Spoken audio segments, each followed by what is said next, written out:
Alors, salut à tous et à toutes. Que mon Dieu vous bénisse. Je suis l'évangéliste plus que vainqueur. À l'état civil, mon prénom c'est Herman.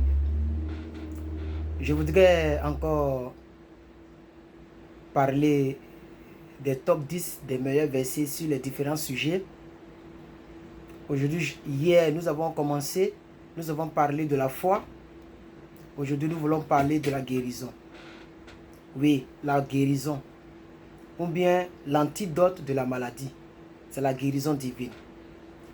Je fais partie de ceux ou celles qui n'ont jamais aimé la maladie, qui se sont jamais approprié la maladie et qui n'ont jamais soutenu la thèse selon laquelle Dieu peut punir par la maladie, que Dieu peut frapper ses enfants par la maladie et que la maladie viendrait de Dieu. Je suis de ceux qui ne croient pas à cet évangile. Parce que le Dieu que nous prions, il guérissait tous les malades. Je n'ai pas vu dans la Bible où Jésus a refusé de guérir un malade parce que le malade avait peut-être fait quelque chose de mauvais. Non. La seule partie où ils ont failli le mettre pied au mur, ou mettre dos au mur, ils ont posé la question à Jésus de savoir, l'homme là il a fait quoi? Et puis depuis il est né malade, il est né aveugle. Il dit le problème n'est pas ce qu'il a fait. Ce n'est pas ça le problème. Ce n'est pas ce que ses parents ont fait. Mais c'est pour que le nom de Dieu soit glorifié. Alléluia. Dieu aimerait faire des miracles dans nos vies pour que son nom soit glorifié. Mais c'est nous qui limitons Dieu par nos manques de foi. C'est pourquoi David pouvait dire dans Psaume 30 verset 2. Qu'est-ce que David dit? Il dit, l'Éternel mon Dieu, j'ai crié à toi et tu m'as guéri. L'Éternel mon Dieu, j'ai crié à toi et tu m'as guéri. Alléluia, gloire à Dieu. Alléluia, gloire à Dieu. Est-ce que tu peux dire avec moi, l'Éternel mon Dieu, quel que soit ce que tu traverses, est-ce que tu peux dire avec moi, l'Éternel mon Dieu, j'ai crié à toi et tu m'as guéri. Et moi je dis, je fais partie des personnes qui ont une foi têtue. Ma foi ne s'aligne pas aux foi des docteurs qui disent non, selon la Bible, ce n'était pas de la guérison du corps. Ils voulaient parler de la guérison de l'âme. L'âme là, ça est où? Ce n'est pas dans le corps. Même si c'est la guérison de l'âme qu'ils voulaient parler, l'âme là n'est pas dans le corps. Ou bien l'âme là, ça est ailleurs. C'est pas Wi-Fi qu'on est en communication avec l'âme. On dit notre corps est le temple du Saint-Esprit et moi je dois accepter la maladie. Comment dans la maison de Dieu, la maladie qui vient déranger cette maison, qui vient désorienter les sens de cette maison, cette maladie-là va rentrer dans le temple de Dieu. Je ne crois pas à cet évangile. Quel que soit ce que tu traverses comme problème de maladie, problème héréditaire, maladie héréditaire, je dis que tu peux dire comme David, j'ai crié à l'Éternel mon Dieu et il m'a guéri. Alléluia. Deuxième verset. Jacques 5, verset 15. Je vais jumeler les deux. Jacques 15, verset 15 à 16. Ça va de pair. Jacques 5, verset 15 à 16. Écoutez bien ce que l'apôtre Jacques dit. L'apôtre Jacques faisait partie des personnes qui prêchaient durement. Il était le pasteur Marcelo. Il était le plus que vainqueur de son temps. Ah oui, parce que moi, si aujourd'hui les gens m'ont fui, c'est parce que je prêche durement. Mais à cause de l'onction là, il y a des gens qui me suivent toujours. Et les gens continueront toujours de me suivre. Les gens continueront toujours de me bénir. Les gens continueront toujours de me soutenir. Parce qu'il y a des personnes, j'en suis sûr, qui savent que ce jeune-là, il est appelé par Dieu. Il est vraiment appelé par Dieu. Pour ceux qui me connaissent et pour ceux qui le connaissent, savent que le vrai souci de plus que vainqueur, c'est d'abord le ciel, le salut, la guérison et ensuite vient le matériel. Le matériel est dernier en ce qui me concerne. Parce que je crois qu'on ne peut pas prier Dieu, aimer Dieu sérieusement et être totalement pauvre. Je ne suis pas d'accord pour ça aussi. La Bible dit quoi dans le livre de Jacques chapitre 5 verset 15 à 16? Il dit, la prière de la foi sauvera le malade. Hier on a parlé de ça. Ça sauvera qui? Le malade.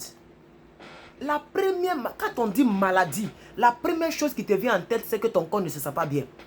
C'est vrai qu'il peut y avoir plusieurs maladies, mais moi je dis, La première définition du mot maladie, c'est-à-dire c'est une malformation ou bien un mauvais fonctionnement du corps.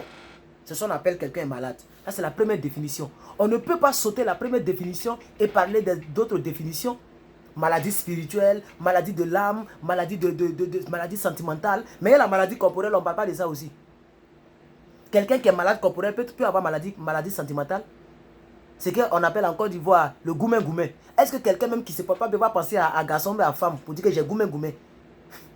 Alléluia. Il faut qu'on soit sérieux. La foi, la prière de la foi sauvera le malade. Et le Seigneur le relèvera. Et même s'il a commis un péché, Dieu lui pardonnera. On va regarder la suite du verset. Confessez donc vos péchés les uns les autres et priez les uns pour les autres afin que vous soyez guéris. Donc, j'ai la capacité, en tant qu'homme de Dieu, d'imposer les mains à cet écran et de dire que quel que soit ce que tu traverses comme maladie, mon Dieu te guérit. Tu peux joindre ta foi à la mienne et dire Amen. Et Dieu va te guérir. Peu importe ce que tu as. Je prophétise que toi qui regardes cette vidéo, tu traverses un problème. Et puis, l'homme ne peut que donner ce qu'il a. Devant Dieu, je ne peux pas vous mentir. J'ai dit, ça fait plus de 20 ans. Je ne suis pas tombé malade. Je ne connais pas maladie. Donc, c'est une grâce que Dieu m'a faite. Je te communique cette grâce au nom de Jésus-Christ. Ta maladie sera peut-être le rhume. Si c'est trop le rhume. Mais peut-être à manger une sauce qui ne va pas avec toi. Mais maladie, tu es couché down. On dit là quoi? On dit ça fait 4 jours, 5 jours, 2 mois, il est à l'hôpital. Qu'est-ce qui se passe? Il est malade. Quoi? Un enfant de Dieu, béni de Dieu, rempli du Saint-Esprit. Je ne crois pas en cela. Troisième verset. Marc 16, verset 17 à 18. Je vous donne les versets populaires parce que c'est ce que vous connaissez le plus. La Bible dit, voici les miracles qui accompagneront ceux qui auront cru. En mon nom, ils chasseront les démons, ils parleront de nouvelles langues, ils saisiront les serpents, même s'ils boivent de quelques breuvages mortels, ils ne mourront pas. Il ne leur arrivera aucun mal. La maladie, dans la maladie, il y a le mot mal. C'est pas fini. Ils imposeront les mains aux malades, virgule, et les malades seront guéris. De quoi on parle ici? Ici, là encore, on parle de maladie sentimentale ou on parle d'imposer les mains aux malades là? Est-ce que les maladies sentimentales, c'est maladie de l'âme? Que les gens arrêtent de vous enseigner ce qui ne vient pas de Dieu. Que les gens arrêtent de vous faire croire, de vous faire comprendre que le fait qu'eux ils soient impuissants là, ils ne sont pas utilisés par le Saint-Esprit, ça veut dire que le Saint-Esprit n'est pas grand, que cet esprit ne guérit pas.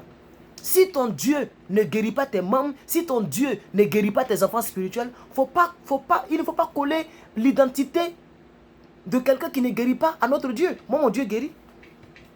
Et je prophétise que toi qui es en alliance avec moi, comme une dame à laquelle je pense qui m'a dit qu'elle a un petit souci de santé et que j'ai prié pour elle sur Messenger, je prophétise que la semaine-là ne finira pas. Lundi, elle va te trouver en bonne santé. Tu viendras me dire, si tu regardes cette vidéo, je prie que la grâce de Dieu qui est sur ma vie soit sur ta vie, toi qui regardes cette vidéo. Quelle que soit la maladie qui te tracasse, je prophétise que cette maladie soit dissipée. Parce que c'est ce que la Bible me dit. Voici les miracles qui accompagneront ceux qui auront cru. Moi, je crois, toi, tu crois. La guérison est ton partage. La Bible dit, ils imposeront les mains aux malades et les malades seront guéris. Quatrième verset. Alors un peu dans l'Ancien Testament. Ésaïe 53, verset 5. Moïse pouvait dire, mais il était blessé pour nos péchés, brisé pour nos iniquités. Le châtiment qui nous donne la paix est tombé sur lui. Et c'est par ses maîtresses que nous sommes guéris. Et c'est par ses maîtresses que nous sommes guéris. Mon corps peut se fatiguer. Je peux aller faire le sport. Je peux me reposer. Je peux sentir la fatigue. Mais je ne peux pas tomber malade. Ce n'est pas ma nature. Ce n'est pas ma nature. L'argent peut être sale. Le billet peut être sale. Mais ça ne perd jamais sa valeur. Tu prends, tu t'en vas. Même aujourd'hui, là, j'ai enlevé $20. Puisque tu es allé acheter un peu quelque chose.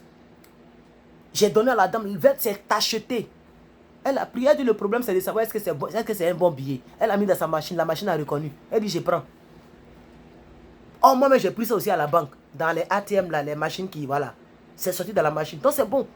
Que ça soit tacheté, que ça ne soit pas tacheté, sa valeur reste telle. Que je sois fatigué, que je ne sois pas fatigué, c'est ma nature. La maladie ne doit pas résider dans mon corps. Est-ce que tu peux accepter cette révélation? Parce que, écoutez, la foi vient de ce qu'on entend vient de la parole de Dieu. Ce que les gens te communiquent, c'est ce qui va t'arriver physiquement.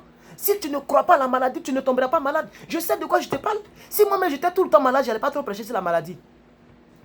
La plupart des hommes de Dieu aiment prêcher sur les choses qu'ils ont vécues. Qu'ils ont vaincues, j'allais dire. Qu'ils ont vécu et qu'ils ont vaincu. Un homme de Dieu qui prêche toujours sur l'argent, c'est qu'il a été tellement pauvre et que, étant en Christ, Dieu l'a béni, il va passer tout son temps à prêcher de l'argent. Alléluia. Moi, il paraît que c'est un Chinois qui m'a guéri de... Sinon, il y avait un problème de ventre. C'est-à-dire, il restait un peu, j'allais mourir. Mais ça, j'étais enfant, ça, je ne savais pas, je ne connaissais pas Christ, il était vers les 10 ans, c'est pas grave. Mais à l'heure où je vous parle là, tu as quitté où? Je maudis toute maladie dans ta vie au nom de Jésus. 5e verset. 1 Pierre 2, verset 24. C'est le même verset, mais je vais vous donner un autre verset, une autre référence. Quoi. Et lui qui apporte, parce que écoutez bien, Ésaïe 53 dit même chose, mais il était blessé par nos péchés, pour nos péchés, brisé pour nos iniquités. Le châtiment qui nous donne la paix est tombé sur lui, et c'est par ses meurtrissures que nous sommes guéris. C'est cette même révélation que Dieu a permis dans la vie de Pierre pour nous donner encore, au temps de Jésus. On n'était pas dans l'Ancien Testament encore. On dit ici, il était blessé, mais ici, regardez maintenant, on dit lui qui a porté nos péchés en son corps sur le bois, afin que mort au péché, nous vivions pour la justice. Lui, par les meurtrissures duquel vous avez été guéris. L'autre dit, vous serez guéris. Lui, il a dit, vous avez été guéris. C'est déjà fait. C'est un fait. Je suis guéri par ces meurtrissures. Je ne dois plus tomber malade. La maladie n'est pas mon partage. Le Dieu de la Bible n'est pas un Dieu de maladie. Jésus a déjà eu faim. Je peux avoir faim. Jésus a déjà été tenté dans le désert par l'ennemi. L'ennemi peut me tenter. Parce qu'il sait que ça me manque. Par exemple, la femme. Je peux être tenté un peu. Je peux être tenté. Mais je ne vais jamais tomber parce que Jésus n'est pas tombé devant Satan. Ça, c'est ma conception. Je peux être tenté, hein. Comme une fille. Tout à l'heure. J'étais au volant, je rentrais. Et elle m'a envoyé une photo. Où elle était dans la douche. Je lui ai dit, mais je ne t'ai jamais demandé ce genre de photo. Elle dit, non, c'était juste pour te montrer mon attention envers toi. Il dit, non, tu n'as pas besoin de me montrer ton corps pour me prouver que tu as un quelconque sentiment envers moi. Tu n'as pas oublié. Elle dit, oh, pardonne-moi, homme de Dieu. Il dit, tu vois, tu sais que je suis homme de Dieu et tu me montres ton corps. Si j'ai déjà vu ton corps, comment je vais t'admirer demain? Elle dit, tu as raison, excuse-moi. C'était juste une manière de... Il n'était pas totalement nu, non? Il dit, oui, tu n'étais pas nu. Mais le simple fait que tu étais en sous-vêtements, c'est déjà nu. Et elle s'est excusée et on s'est expliqué, on s'est pardonné, c'est tout. Vous comprenez un peu? Donc on peut être tenté. Là, c'était une tentation, mais je ne suis pas tombé. Je ne suis pas tombé. Même la fille même que je vais aimer, comment, ou bien la fille que j'aime présentement où je vous parle là, je ne peux jamais lui demander, faut te montrer nu. Je ne peux pas le faire.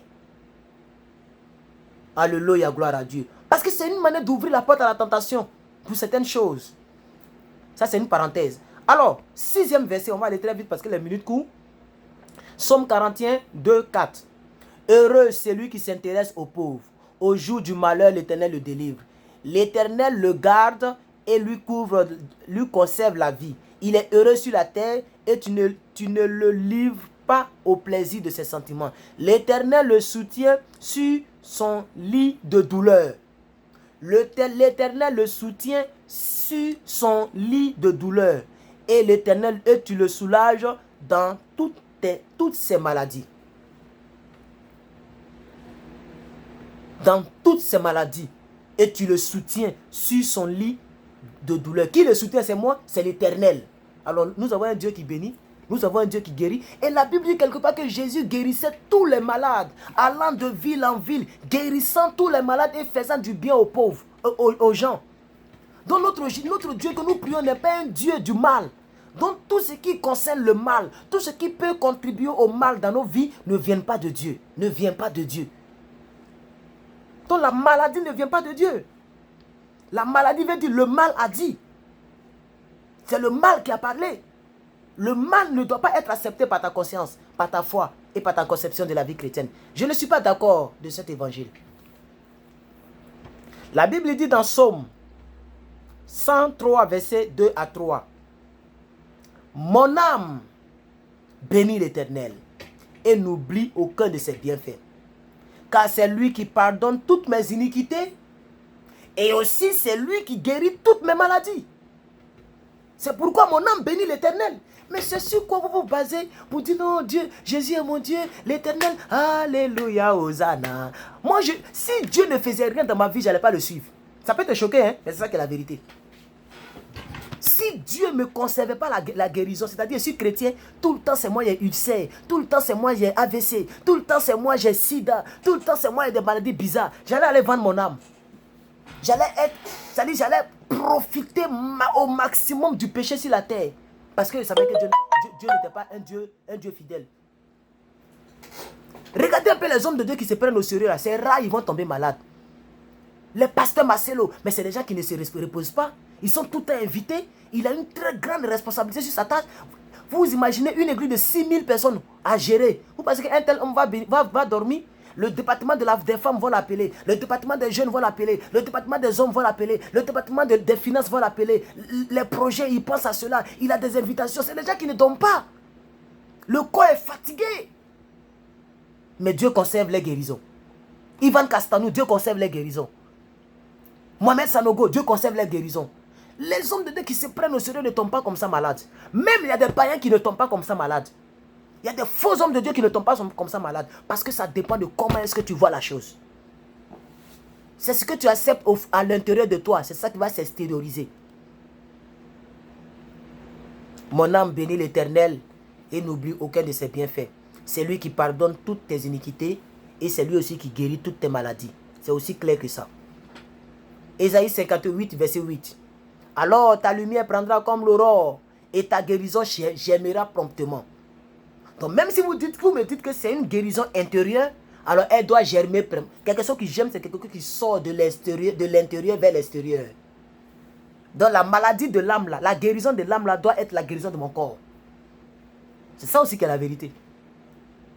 Alors ta lumière poindra comme l'aurore et ta guérison germera promptement. Ta justice marchera devant toi et la gloire de l'Éternel t'accompagnera. Je prie que cette parole soit pour toi au nom de Jésus. Avant-dernier verset, Proverbe 3, 7, 8. Ne sois pas sage à tes propres yeux. Non, c'est normal que je tombe malade. Il ne faut pas être sage à tes propres yeux. Il faut laisser la sagesse de Dieu prendre le dessus sur ta vie. Crains l'Éternel. Je reprends le verset. Proverbe 3, 7, 8. Ne sois pas sage à tes propres yeux.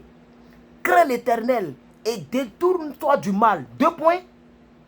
Ce sera la santé pour tes muscles. Et ce sera un rafraîchissement pour tes os. Ici, on parle de guérison. On parle de guérison de l'âme. On dit muscle. Et on dit tes os seront rafraîchis. Ça veut dire que tu seras en bonne santé. Comment tu seras en bonne santé? Si tu ne t'appuies pas sur ta propre sagesse, si tu crains l'Éternel, si tu te détournes du mal, si tu fais la volonté de Dieu, par conséquent, la guérison divine est ton partage. Tes muscles seront bien portants et tes os seront rafraîchis comme un nouveau-né. Est-ce que vous comprenez de quoi je vous parle? Dernier verset. Jésus lui dit, si tu peux, mais tout est possible à celui qui croit. Je vais terminer par ce verset-là pour vous dire. Il va dire, mais où est-ce qu'il parle de la maladie? Maintenant, même si ce n'est pas de la maladie physique qu'on parle, si ce n'est pas de la maladie corporelle, la Bible parle, mais le dernier verset résume tout ce que je suis en train de vous faire comprendre. Pour vous dire, c'est ce que tu crois, c'est ça qui va t'arriver. Frère, je ne peux pas jurer, mais je ne tombe pas malade. Je ne connais pas palu. Je ne connais pas ulcère. Citez-moi le nom. Je ne connais aucune maladie de mon existence terrestre. Mon argent ne rentre pas dans les médicaments. Je ne me rappelle même pas le jour où moi j'ai bu comprimé. Ça peut te choquer, mais c'est la vérité. Je reprends. Je ne me rappelle pas le jour que moi j'ai bu paracétamol. Ou c'est à 100 000 ou quoi. Je ne me rappelle pas. Je n'ai pas dit je n'ai jamais bu. Mais je ne me rappelle pas. Ça veut dire que ça peut faire au-delà de 15 ans. Je ne connais pas maladie, les frères. Donc, il ne faut pas dire au Seigneur non. C'est-à-dire, c'est pourquoi Jésus a dit en bon, si tu peux. Tu me dis ça? Parce qu'il y a quelqu'un qui a dit non Seigneur, j'ai un problème là. Si tu peux le guérir. Jésus dit en bon, si je peux. Mais tout est possible à celui qui croit. Que Dieu vous bénisse. Et que sa grâce soit avec vous. Je vais prier pour vous. Si tu es malade, que tu regardes cette vidéo sur les top 10 des versets bibliques. En réalité, ce sont des petites prédications. Voilà. Mais je mets les versets bibliques comme ça. Les gens vont prendre note aussi pour... Voilà. Donc, si tu es dans cette vidéo, que tu traverses un problème de santé, que ce soit corporel ou mystique, alléluia, ou la fatigue générale, ou bien, quel que soit le nom de la maladie, tu vas imposer les mains à cette vidéo, à ton téléphone ou à ton ordinateur, ou à ta télévision. Et je vais prier pour toi. Il faut accorder ta foi à la mienne pour que le miracle puisse venir. Seigneur Dieu de gloire, je te remercie, je te prie Seigneur. Je te demande de guérir les personnes qui sont connectées. Père éternel Dieu de gloire, tu ne m'as jamais permis de tomber malade. Tu n'as jamais permis cela dans ma vie. Tu m'as toujours protégé, toujours conservé, toujours béni par la guérison divine. Je prie que la personne qui regarde cette vidéo et dont la main est orientée vers son écran, de son ordinateur, de son téléphone, de sa tablette ou de sa télévision. Je prie que la maladie qui est dans sa vie là soit dissipée au nom de Jésus. Père, je prophétise la guérison divine. Je prophétise la guérison divine. Je prophétise la guérison divine. Je prophétise la guérison divine. Je prophétise la guérison divine. Je prophétise la guérison divine. Au nom suprême de Jésus-Christ. Tu es le Dieu de guérison. Tu es le Dieu de guérison. Tu es le Dieu de guérison. Tu es le Dieu de guérison. Tu es le Dieu de guérison. Et je prie que cette guérison divine soit la vie de celle ou de celui qui est en train de m'écouter, qui a imposé les mains à son écran. Que tu lui communiques cette guérison divine au nom suprême de Jésus. Merci Père quand tu nous écoutes. Merci quand tu permets la santé divine dans la vie de celui qui m'écoute ou de celle qui m'écoute. Et tu permets que cette personne rende témoignage. Qu'elle puisse se tenir devant le peuple de son église pour dire qu'un certain homme de Dieu a prié pour moi et la maladie qui durait depuis des années a disparu. Je vais rendre gloire à Dieu. Je ne connais pas ce jeune homme, mais Dieu a fait le miracle. Je crois que le Dieu que nous prions est un Dieu de guérison. Il m'a guéri du sida, du palu, de l'AVC, de l'ulcère. Il m'a guéri, il m'a guéri, il m'a guéri au nom puissant de Jésus. Que ça soit ton témoignage au nom de Jésus. Que Dieu vous bénisse. Passez un très bon dimanche. Parce que sûrement il fait déjà dimanche chez vous. Lorsque vous allez recevoir cette vidéo. Passez un très bon dimanche. Et que la grâce, la faveur de Dieu vous accompagne. Au nom suprême de Jésus-Christ. Que j'ai prié. Amen. Amen. Amen. Si vous croyez que cette émission est une bonne émission, vous pouvez mettre donc un pouce bleu quelque part ici. Et si vous n'êtes pas abonné à la chaîne ou à la page, si c'est une chaîne, si c'est sur la chaîne YouTube, vous regardez cette vidéo, cliquez sur le bouton rouge quelque part ici. Et si c'est sur la page Facebook, essayez de remonter après la vidéo et liker la page. Comme ça, vous serez notifié lorsque je mettrai une vidéo en ligne prochainement. Que Dieu vous bénisse. Pour toutes les personnes qui veulent donc soutenir le ministère, soutenir l'œuvre, parce que je vais maintenant sponsoriser. Voilà, je vais sponsoriser mes vidéos pour qu'elles puissent bénir beaucoup de personnes. Puisque les gens regardent, mais c'est rare que les gens partagent. La vidéo que j'ai faite hier sur la foi, j'ai vu 10 partages. Vous voyez? Donc, je vais maintenant utiliser certaines choses. L'évangile est gratuit, mais l'évangélisation n'est pas gratuite, est payante.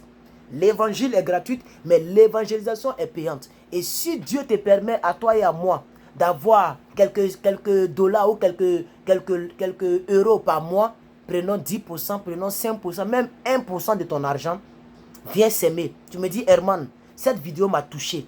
Je veux que tu la sponsorises dans tout Paris, dans tout Washington, en tout cas, tu peux me donner une localité. Ce que tu vas dire, c'est ça que je vais faire. Je vais déposer sur mon compte, je vais prendre la carte bancaire et je vais sponsoriser. Si tu veux que cette vidéo soit vue et que l'évangile aille de l'avant et que ce message aille loin, viens s'aimer. Si tu veux aussi s'aimer dans ma vie, viens s'aimer, tu veux s'aimer dans une bonne terre. Tu veux, parce que la parole, lorsqu'elle est libérée, qu'elle te fait du bien, il faut s'aimer sur la parole. C'est très puissant. C'est très puissant. Il faut le faire. Je mettrai le lien de mon PayPal en description ou en haut de la vidéo si vous êtes sur Facebook. Ou tout simplement vous utilisez les services comme MoneyGram, Orange Money pour s'aimer. Que Dieu te bénisse et que la parole soit efficace, vivante dans ta vie au nom de Jésus. À la prochaine pour une nouvelle vidéo avec l'évangéliste plus que vainqueur d'Adjé Herman. Merci beaucoup et que Dieu vous bénisse. Bye bye.